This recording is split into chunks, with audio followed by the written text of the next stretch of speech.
when you're sort of like calling someone out, it's not just about sort of tearing something to shreds for the sake of it. I think it's sort of about attempting in your small way to course correct. It's with the view that things could be better than they are.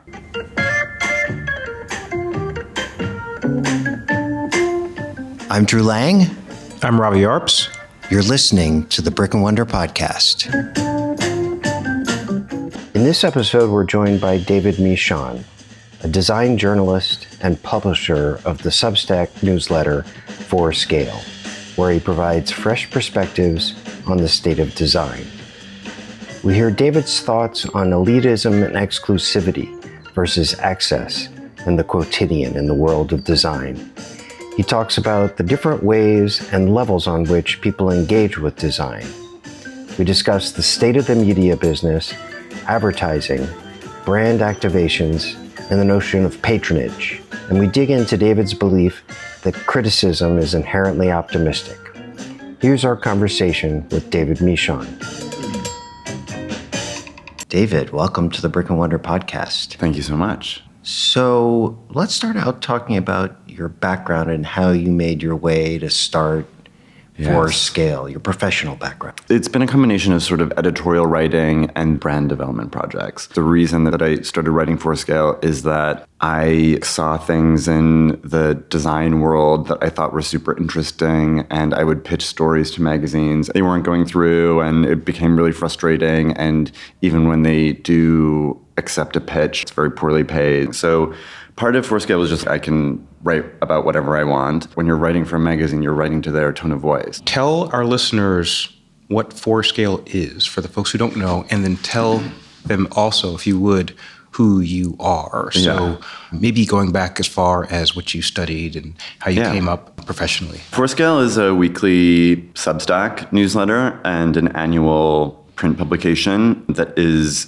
design criticism. It's mostly domestic interiors, so I stray a little bit. And I think domestic interiors for me is just sort of rich because it's something that is personal expression. Snooping around people's homes is super fun, and we have the ability to sort of experiment in that realm. First, I studied politics. I thought I was going to work in the Foreign Service, and then did an indulgent master's degree that was cultural theory, basically, which I thought was just going to be totally useless, which I guess sort of it was for a while, but now I use it all the time. I like to think about interiors as part of cultural theory, a lens through which we can understand our individual or collective psychologies. Had editorial jobs and jobs with creative agencies and was freelancing for a long time. And how long has 4Scale existed to date? It launched in November 2022. It started as a release valve to things that I wanted to write about, and it was interesting to see an audience grow around that, and a very specific audience in the design world. Would you describe the world of interiors, the niche that you focus on, as an elite world? And to what extent does it matter to you? Yeah, I think that matters a huge amount. I don't think it's elite. I think there is a lot of elitism maybe in it.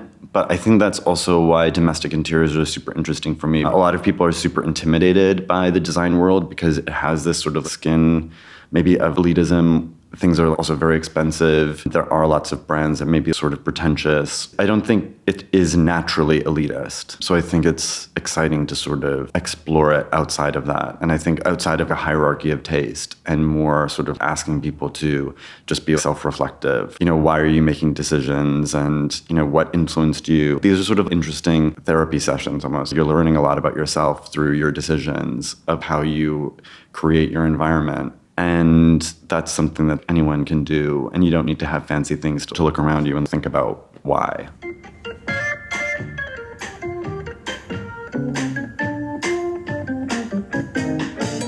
You mentioned a number of things that I personally have a very strong interest in, so I'll try to limit the questions and the conversation in a way that allows for it to be fulsome and inclusive. Great. But this notion of elitism is touches on, I think, a few things. One is, things are expensive because they are often bespoke. Mm-hmm. You talked about the difference between commercial or retail and residential, and how retail is much more buttoned up, clean, perfected, and the domestic interior is different in that way, which allows for opportunities for it to be very not elite and very vulgar, but also does not benefit from the standardization that allows the costs per unit to drop in some of these other spheres. How does your audience, how do you engage with your domestic interior, and how is that potentially evolving for better or for worse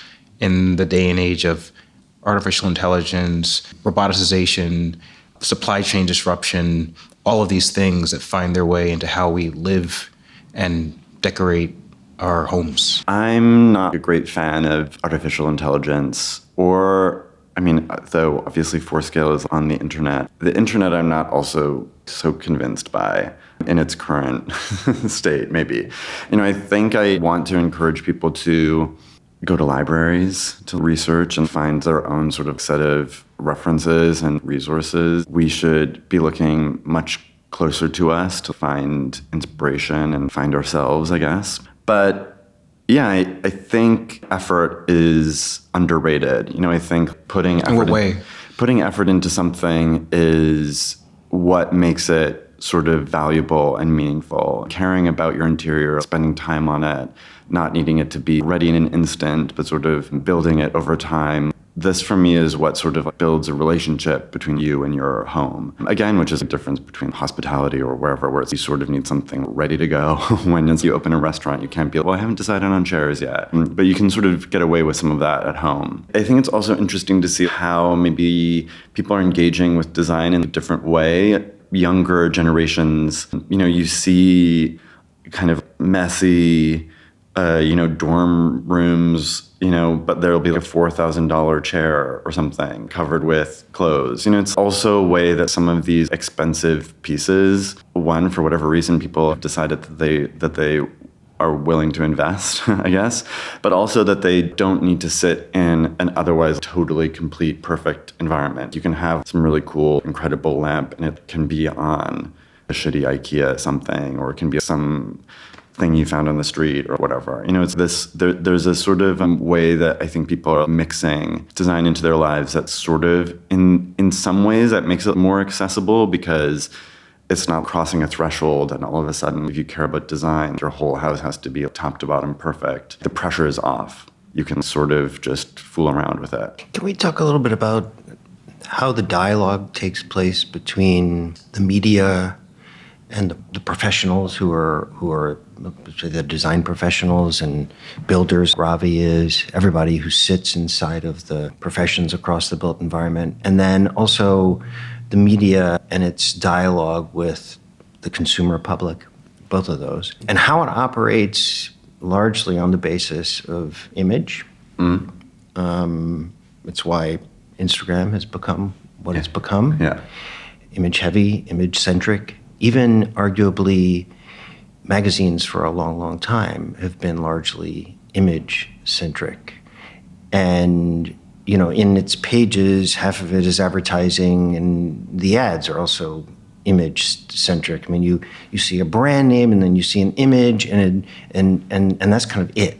Yeah. Right? Maybe a tagline. You seem to be suggesting that the writing that takes place in many of these publications, I've heard you talk about this before, is quite shallow, and you're trying to get at a different sort of dialogue. I mean, talk about the way that you see the dialogue taking place now and the place that you're trying to get to that's different. Yeah, I think there's a couple of things. One is sort of, I think there's, for whatever reason, it's there's sort of been a little bit of a flattening in terms of a tone of voice, where it's, if you sort of put an Elle Decor and an Architectural Digest and a Wallpaper Story next to each other, just the words, I don't know if I would be able to tell you which magazine had published which. Something that I found just sort of doing Substack for myself is that, if you're sort of writing for a magazine that, you're writing about an interior that's been photographed, and you're in charge of the words, but you have no idea what photographs are being used or where they'll be placed or whatever. So you have to spend some of your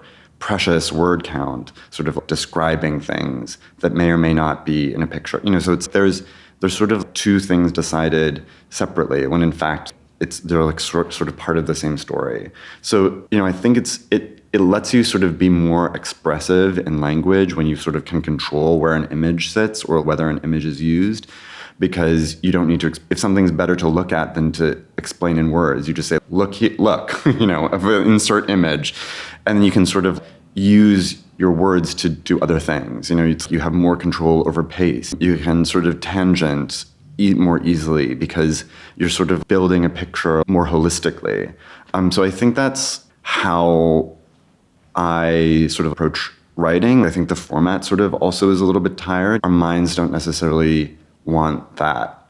And maybe we did in the past, but I try and think about this experience of scrolling, actually, which is, you're looking through a feed and maybe you stop on something that's interesting, spend some time there, and maybe that makes you think of something else, so you'll go Google that and you'll look at something really quick and you return or something. And how can you sort of bring that into a format that is, in this case, necessarily still linear? You can sort of escape the parameters of the story briefly if your mind goes somewhere or you think there's something over there that's interesting that you want to bring in. So I think there's a whole conversation to be had about the state of media and print and advertising and the fact that there's very little money in magazines anymore and how that influences things. But I also think that there's a lot of room to experiment, and I don't see a lot of people necessarily experimenting with what maybe can get people to read, I guess. People are not reading, but they haven't changed the format of a story. So it's not our problem. It's something they should solve. If you ask folks, are you happy with the media landscape, the layperson, I would say many people, maybe most, would say some version of no. The scroll, that experience of sort of passively absorbing image-heavy content that is really primarily geared towards advertising dollars. That whole hack of our visual cortex is sort of the state of things. Yeah. Yet there's very little money for what preceded that, which had a lot more friction associated with it. You had to go buy a publication from somewhere. You had to sit down at a table and read through it. And it was a very different cerebral experience that, wasn't necessarily perfect, but it's something that, someone might hearken to the before times and what was lost. So how do you square the fact that many people would say they're dissatisfied with the current state of affairs, with the fact that there's very little money and experimentation going on something new that might satisfy? Yeah, there is very little money. There's very little money. People are also asked for money at every turn. Everything has been monetized and everything's a subscription. And it's, as is for scale if you choose to pay for it. So, that's sort of shitty. This is me revealing myself as a very poor business person, but I wish I didn't have to ask people for money. I just sort of think that design is really important and it's really sort of fun and sexy and weird and there's lots to explore and it says a lot about you. And I just sort of want to have these conversations. So in some ways, I'm not thinking too much about all of that. But I think a lot of those pressures have made magazines sort of risk averse. And I think that will sort of change. I think there's a lot of people who've been fired from those magazines because they've cut back. And they're sort of also needing to sort of define, a lot of them are just sort of then left to their own devices and they're finding their own voice, going through a similar experience to me where it's, okay, well, what actually do I want to say and how do I sound if I'm not writing for so-and-so? And, I feel optimistic about, at least in our little corner of things, that there'll be more experimentation and that, I think the established magazines will have to reabsorb some of those people or in their experiments or just sort of give up, I guess. I don't know. We'll see. It's quite stark. Yeah, but I think that, I find it optimistic. Well, the big question that I have for you and for this time period with your project is, are you leaning in or leaning out? I think it's sort of a little bit of both. I think there's a little bit of anti-establishment sentiment, but there's also a lot of reverence as well. I think, Forscale, as I was sort of saying before we were recording, as a way of making it sort of sustainable. Now we're working with brands on various parties or installations or exhibitions or whatever, so that sort of necessitates me actually liking those brands, because otherwise that would be totally absurd, to sort of collaborate with them and take their money while sort of disliking the system. This is just the economic system we're in, and that's part of the game, is that there are sort of brands that produce what it is that we consume, and we're not all able to just sort of find everything from individual artisans or whatever, some sort of utopic version maybe. I just think that then they have a responsibility. They have some responsibilities, and we can, one of those is probably sort of manufacturing and sustainability and, just being sort of good people. But I think also they have a cultural responsibility. It's a cultural actor. So just as you would sort of pay attention to what's happening at the Met, or pay attention to what's happening at a magazine, paying attention to what's happening at a brand for me is sort of equal. How are you contributing? Who are you supporting? I think one really amazing example actually is USM. Their CEO of North America is this guy, John Thorson, who was one of the first sort of patrons of Forscale, the first person who ever gave us money to do anything, which was sort of advertising during coverage of Milan Design Week a few years ago. And since we've done a bunch of things together.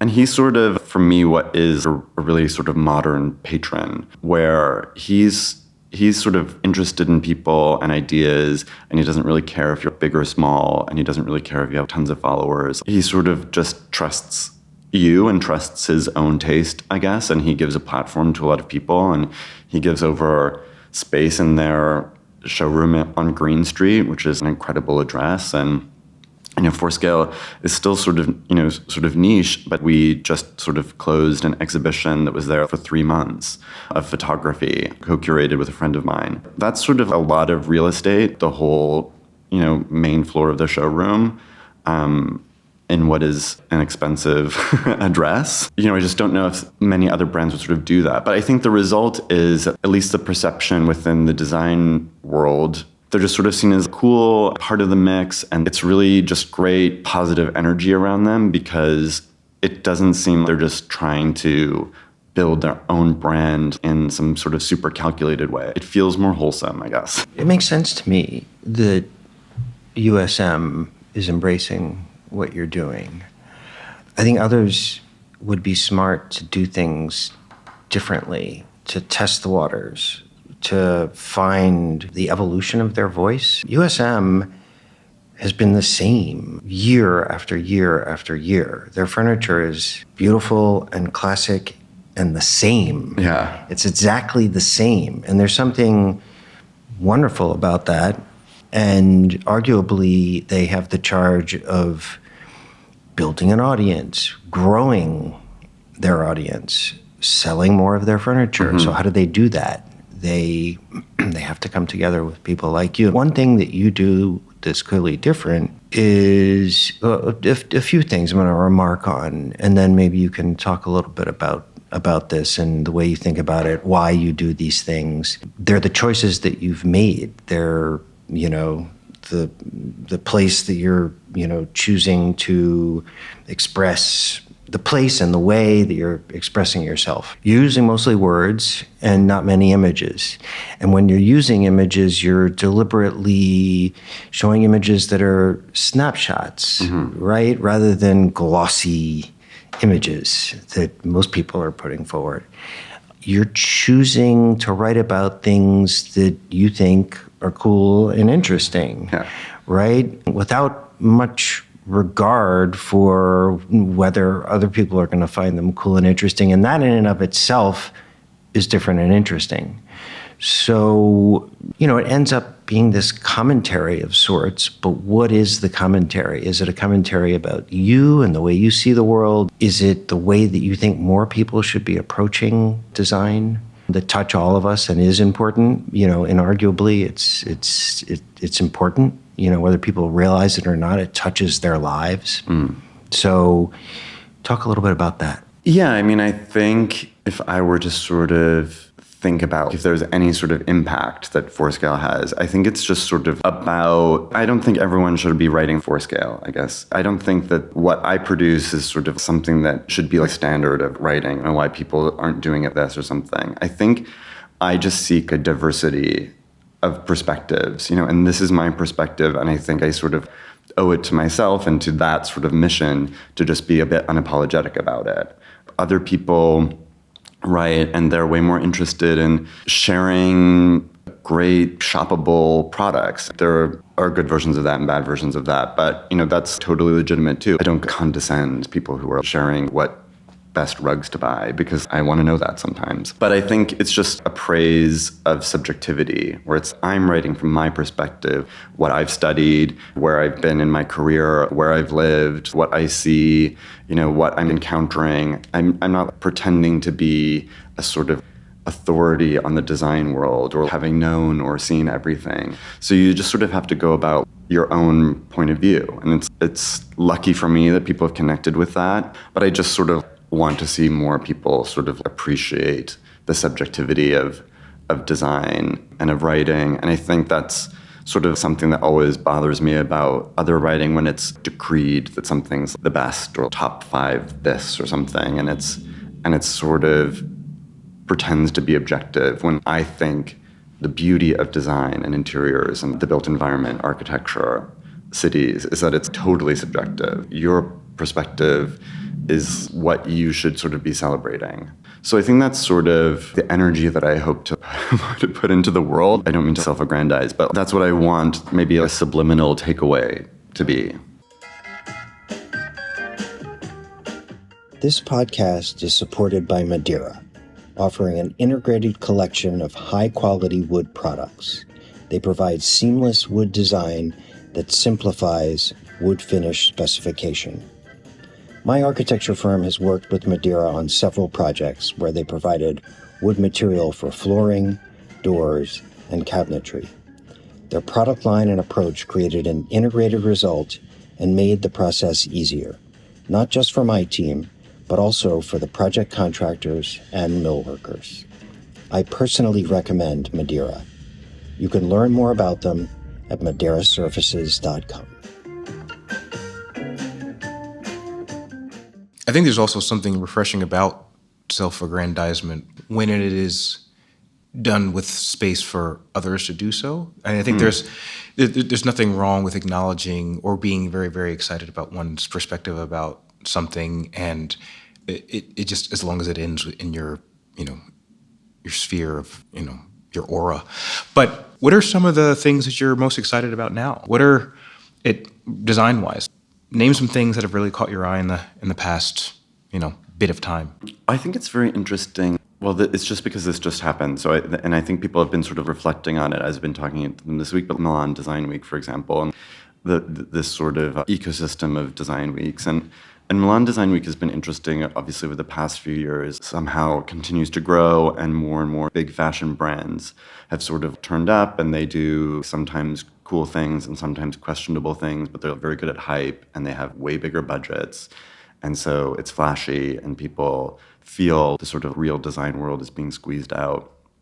And so many people who I was in Milan with last month, I saw them at all the fashion parties, and then they sort of complained about fashion brands being present. Well, you don't have to go to the party. You don't have to go see those things. That you've sort of engaged with it. So I think there's a lot. I don't have a problem with the fashion brands being there, but so I'm very happy to go to some Prada party. It's cool. My sort of main complaint was all these huge activations. It's like McDonald's had some enormous ball pit, and all of these brands do something sort of weird and super Instagrammable, and there's not a whole lot of depth to some of these things. But that wasn't my experience. My experience was seeing a lot of really gorgeous, intimate shows that were people opening up apartments or their offices and doing a really phenomenal job of sort of pairing contemporary works with historic works and really showing their point of view on design, or great group shows with really nice, simple, tight curation. There's so much of that. So I think that's almost been a reaction for me. That's been a reaction to some of those big flashy moments during Milan, which is you can't sort of compete with a Prada party. So it's better to just be small and intimate. And I find it sort of frustrating that all of those editors were there, sort of just going to those big parties and then complaining about how big the parties were when actually there's a wealth of great small things. I think there's a lot of people who are sort of breaking rules, something that maybe I first noticed coming out of the pandemic or the start of the pandemic when a bunch of new people became sort of this new generation of antiques dealers. And they just have a totally different attitude than something you'd find, that something you were sort of finding before, which is a really amazing combination of reverence and irreverence, commissioning their friends to make something that suited their aesthetic, 70s Italian things, but they'd get someone to do a cool new mirror that they thought would work. There were just sort of a lot of remixing and energy, and it just feels to me more grounded. There's like a vein within the design world that is becoming way more grounded and way more sort of in touch with what I think is the true value of these things, which is not really caring too much about rules and just sort of having your perspective on something. We were in Milan as well and couldn't help but notice the car companies were also there in force. Yes. Which was interesting. Yes. Right? Maybe the designers and design brands should cross over into car shows and fashion shows and, take some cues from these fashion companies and car companies. Putting budgets aside, I'm sure that if you were creative, you broke some rules, you could find some ways to do that. Yeah. Have you thought about doing that? You mean collaborating with a car company, Range Rover? It could be that, or somehow going to the car shows or the fashion shows, crossing over into different worlds. I see. Yeah, I'm interested in that sort of intellectually. Yeah, what would it mean to try and critique fashion or some other category? I don't know if I'm the person for that, but maybe if Scale expands, we'll get a car correspondent or something. But I think it's they're part of our world, and I think everything material can be sort of critiqued. And I think by the way, I think critique is fundamentally a pursuit of optimism. You're sort of looking at something and you're wanting it to be better. I sort of have mixed feelings about Johnny Ive, but he did start, when he left Apple and he started Love From, his agency, for a while they had this short sort of poetic essay that was the only text on their website. And it was talking about how they worked with both love and fury. Love, which was sort of more obvious, a passion for something, but also a fury, which I thought was an interesting notion, and I think that sort of encapsulates sort of how I see criticism. The fury was about sort of a frustration when things weren't sort of as good as they could be. I agree with that. And without criticism, there would be no culture, but we would have a undefined culture. Yeah. It's good to share opinions about things, I guess. It's sort of, it starts conversations, and having conversations about things is good. And I think it's sort of been wild that there hasn't been a lot of design criticism or certainly interiors criticism that I've sort of read ever, or maybe it has existed in the past, but not for a long time, I think. You would never really say that Architectural Digest is interiors criticism, but you can't really imagine theater or cinema or art without criticism. These other categories of culture are sort of, criticism is such an important cornerstone of them, because it's how we sort of decide what's valuable or where they sit in things, and it's how, whatever, it's just, it does so much. And for some reason, we were just in this habit of Architectural Digest would just choose places that they thought were pretty, or a celebrity owned it, and you would just write nice things about it. And then that was the story. And to sort of circle back to your point before, how engaging could that possibly be? If you want people to read these magazines, it can't just be pretty stories about pretty things all the time. There's got to be some toothiness to it, because that's where you would choose to maybe bring that story up in conversation with someone. Architecture and interiors seems to be a world of art and industry that is apart from, but very similar to, the worlds of fashion and cinema and all these other artistic spheres, and it's notable. Why are there so many similarities, but this one area or actually many areas beyond that are so dissimilar. Criticism is one of them. One is just to what extent they are part of the zeitgeist. People will talk about fashion shows and they'll talk about cinema. All of us do, in a way that we don't casually talk about design. It's not, and it goes back to sort of the original question I was asking you about.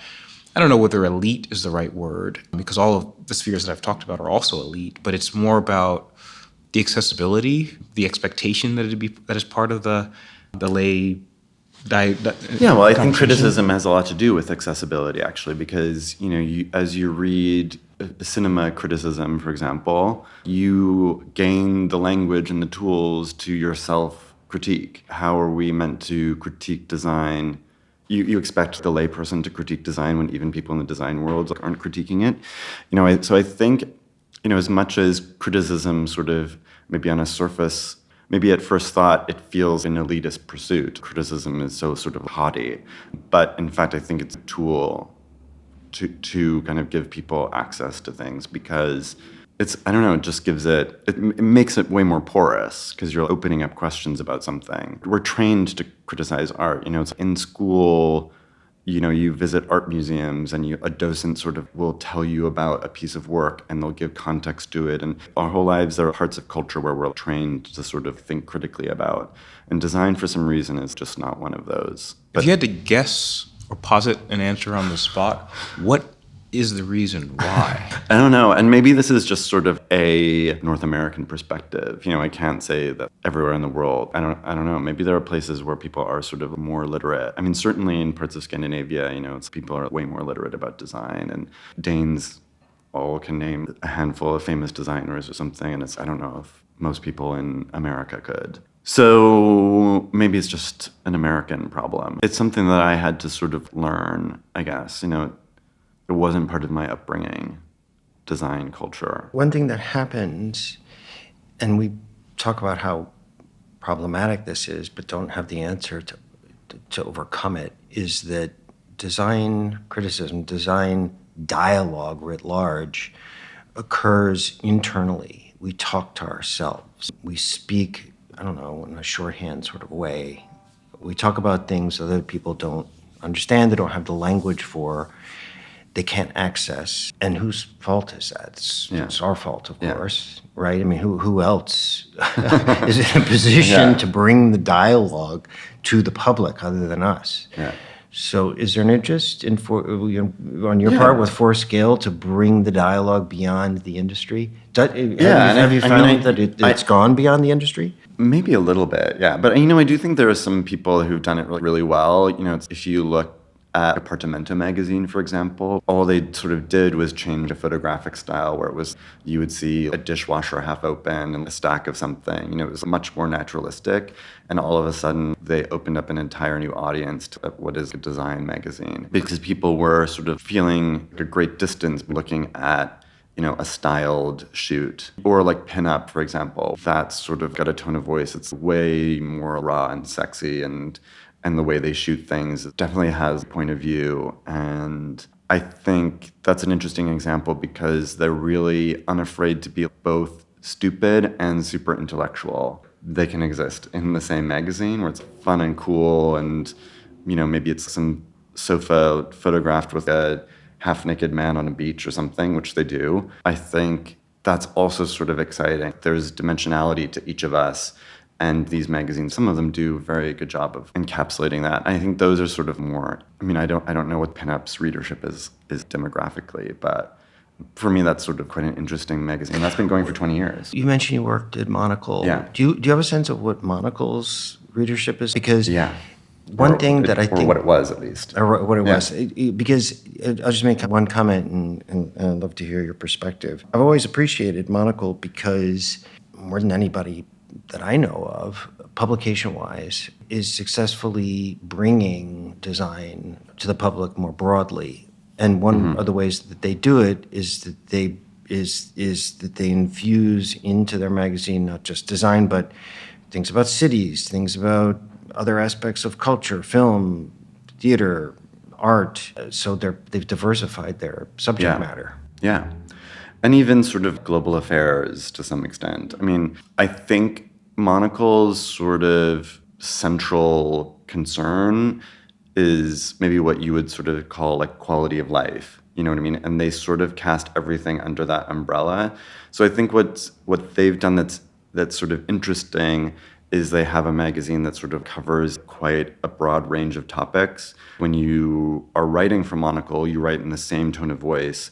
If you're sort of writing about a new cinema that's opened in Lausanne, as you would if you're interviewing, the foreign minister of Malta or something. They're treated in the same way, tonally. And I think that's quite interesting because it brings everything into one picture. And so I think that's something that they've done super well. It means that normal people who go about their days, being interested in a bunch of things, see themselves in this magazine because these things are not siloed. The way that you view the world is not in separate categories. It's all just part of life. They sort of capture that really well. And I think something that maybe I take away from that is not thinking your readership is stupid or ignoring the fact that they can Google things. You don't really need to waste time sort of explaining what everything is. If you mention a city or whatever, if they don't know it, they'll look it up. Or in fact, you might just read past it and the story sort of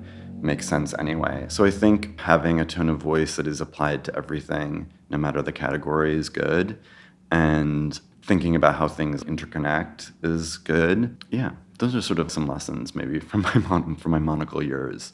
But how broad is their audience, or was their audience? I would assume it's sort of similar now, but I obviously don't know. It was very international. It had enormous readership in the US, in the UK, in Germany. It was very popular in Japan, in Australia. It had a really, really global readership. Its reportage was very global, so that sort of makes sense. And it was usually people who sort of were also global themselves. Lots of people who were traveling a lot or were expats or had some sort of relationship to many, many places around the world. And yeah, I mean, for whatever reason, it had a really sort of super loyal readership. Anytime there was a Monocle party, it was very well attended, and it would be lots of people who were huge fanatics. What's happened to Monocle? I didn't see Monocle at Salone. And are they here this week for NYC by Design? I don't know if they're here this week, actually. I can't say I'm up to date with the inner workings of Monocle. I mean, at the time I was there, which was 2009 or 10 or whatever, this was a moment also when independent magazines and the print magazines were having a great time. Maybe they weren't making tons and tons of money, but they were the zeitgeist. Lots of people were sort of launching great magazines, investing in the sort of the quality of print, because magazines had sort of gotten shittier and shittier and cheaper and cheaper and cheaper. And I think Monocle was actually really influential in sort of reversing that a bit, because they invested a lot in the quality of paper that they used. It was all original photography for the most part. And certainly if there was a major story, they wouldn't call in pictures. It was all shot on film for the most part. Never had discounts on subscriptions. In fact, if you were a subscriber, you paid more than the cumulative cover price. Really? And it was because they sort of built a world for their subscribers where there were parties and there were events and you were invited as a subscriber. And so I think they just sort of wanted to sort of suggest in some way that everything about the way the magazine industry was going was wrong, and they were able to prove that a bit, that you could sort of build a successful media company that didn't do things the way that everyone else was doing them, that sort of treated these things with respect, I guess.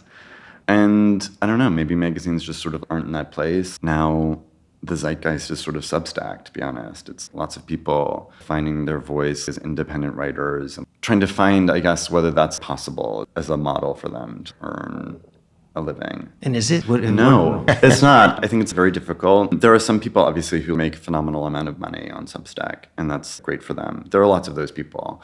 But I think it's become very saturated.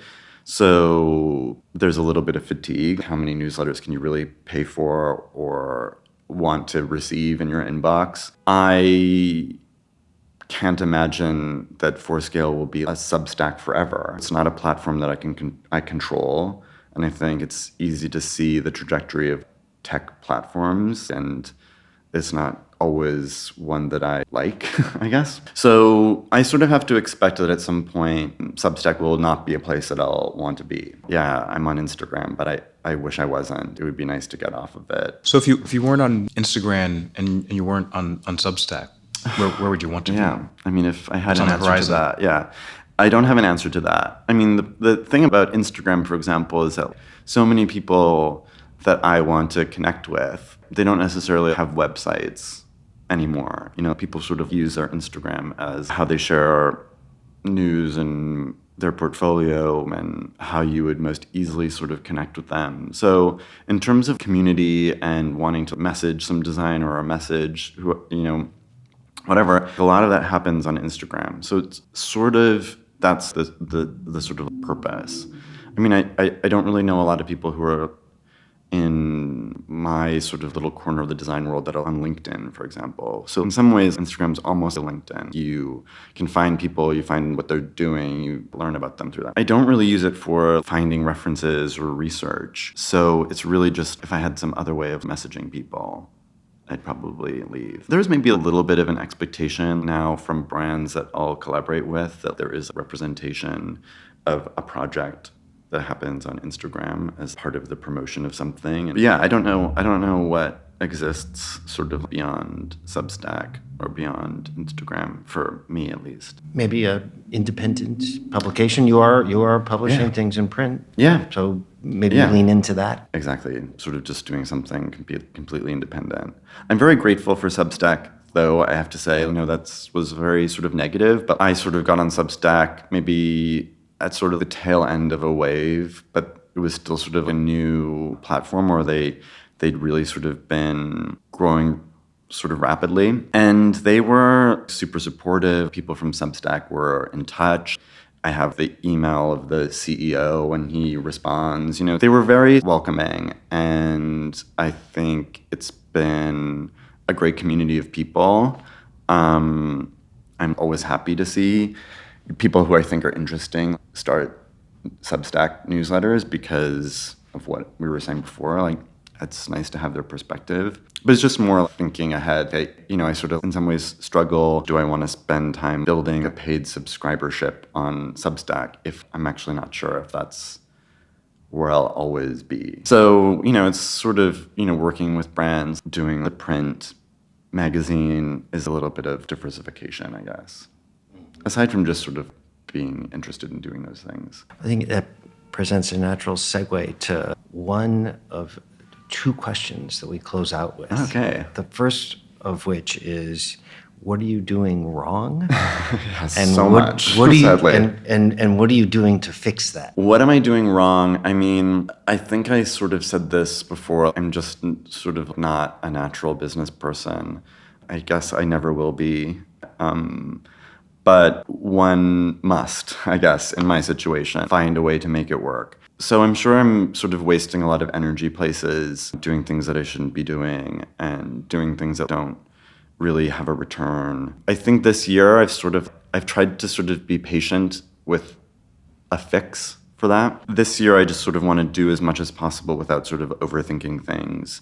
And just sort of agreeing to projects and proposing projects and trying to make things happen that are as sort of various as possible. And at the start of next year, I sort of plan to take stock, I guess. What felt natural and easy and fun, and what then become the pillars of what could be something that is, Fourscale sort of as a business. Yeah, patience. It doesn't come naturally to me, but I'm trying.